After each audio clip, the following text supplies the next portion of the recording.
Okay, we're going to continue on today in the Apocrypha.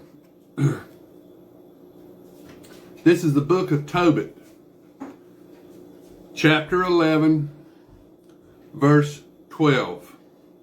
And when his eyes began to smart, he rubbed them, and the white film scales scaled off from the corners of his eyes. And when he saw his son, he fell on his neck and wept, and said, Blessed are you, O God, blessed is your name forever, and blessed are all your holy angels.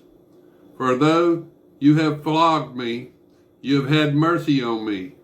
Here I can see Tobias, my son. And his son went in rejoicing, and told his father the wonderful things that had happened to him in Media. So Tobit went out rejoicing to meet his daughter-in-law at the gate of Nineveh. Now Nineveh was Mosul, Iraq, northern Iraq, called the Assyrians. And Nineveh was the first place where they started using agriculture to grow food. And so Nineveh was the first great city because they got to learn how to irrigate and how to grow food better in Nineveh. And it was the first great city. It was like a 20 square mile city with hundreds and hundreds of thousands of people in it. And Nineveh was in northern Iraq, and they were called the Assyrians.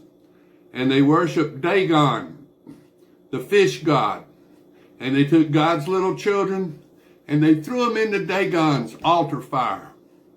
And then they went out and had sex orgies in the groves to make more babies. And that's how they worship Dagon, the fish god. Sounds a lot like the dragon, doesn't it? Yep, sure does. And then God sent Jonah to Nineveh to preach salvation to the Ninevites. And Jonah knew that the Assyrians were going to take the 10 northern tribes over a 200-year period.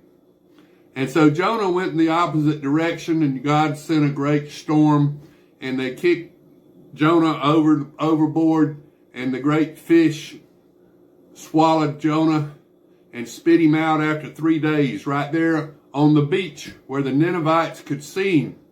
So it made it real easy for Jonah to preach salvation to the Ninevites because they saw him get spit out by the great fish after 3 days in the fish's belly. So God sent Jonah to Nineveh to preach salvation. And he had no problem preaching salvation to the Ninevites. And they accepted salvation. And then God sent Nineveh, the Assyrians, into the 10 northern tribes to take the 10 northern tribes. So Tobit went out rejoiced to meet his daughter-in-law at the gate of Nineveh. And those who saw him were so amazed because he had received his sight. And Tobit gave thanks before them because God had mercy on them.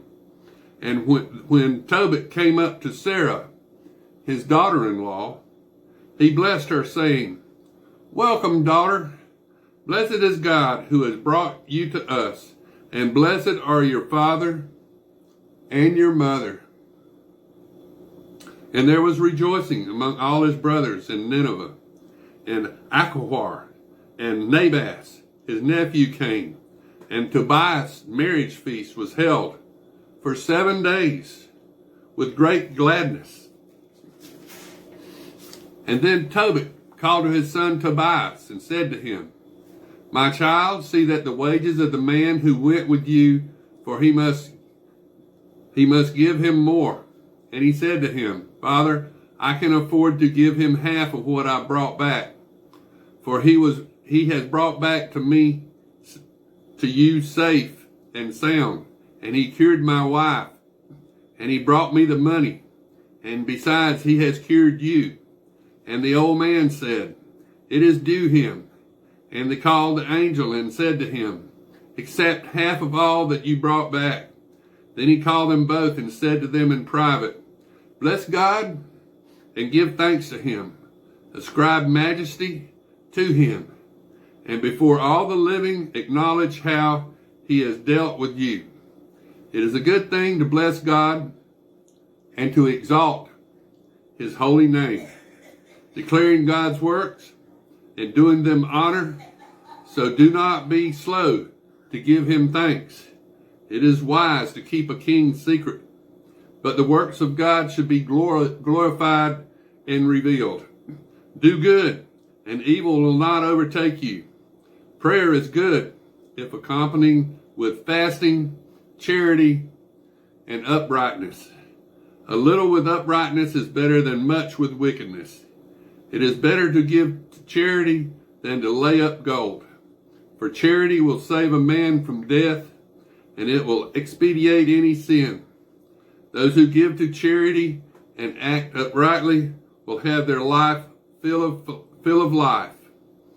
But those who commit sin are the enemies of their own lives. I will not conceal anything from you. As I said, it is wise to keep a king's secret, but the works of God should be gloriously revealed. So now, when you and your daughter-in-law, Sarah, prayed, I brought the remembrance of your prayer before the Holy One. And when you buried the dead, I was still with you. And when you did not shrink from getting up and leaving your dinner to go and lay out the dead, your good deed did not escape me, but I was with you. So God sent me to cure you and your daughter-in-law, Sarah. For I am Raphael, one of the 7 holy angels, who offer up the prayers of God's people and go to the presence of the glory of the Holy One. Now we read in this book of Enoch about the 7 layers of heaven and the 7 archangels that are over the 7 layers of heaven. And in the book of Enoch, it talks about the 7 different archangels. And they were both confounded and fell on their faces, for they were terrified. And he said to them, do not be afraid. Peace be with you. God bless forever. For not through any favor on my part, but through by the will of God, I came to you. Therefore bless him forever. All these days that I have appeared to you, I did not eat or drink, but you held a vision. Now give thanks to God, for I must go up to him who sent me, and you must write all that has happened on a scroll. And when they got up, they no longer saw him, and they acknowledged the great wonderful doings of God, and how the angel of the Lord had appeared to them. Then Tobit wrote a prayer of rejoicing and said, blessed be God who lives forever, and blessed be his kingdom. For he flogs, and he has mercy. He takes men down to Hades, and he brings them up. And there is no one who can escape his hand. Give thanks to him, Israelites, before the heathen, for he has scattered you among them. Show his majesty there. Exalt him in the presence of every living being. For he is our Lord and God. He is our Father forever. He will flog us for our wrongdoings, and he will show great mercy again and again, and gather us from all the heathen, wherever you are scattered. If you will turn to him with all your heart and with all your soul to act truly in his sight, then he will turn to you, and he will not hide his face from you. See how he will deal with you, and give him thanks with all your voice. Bless the Lord of righteousness, and exalt the King of the ages.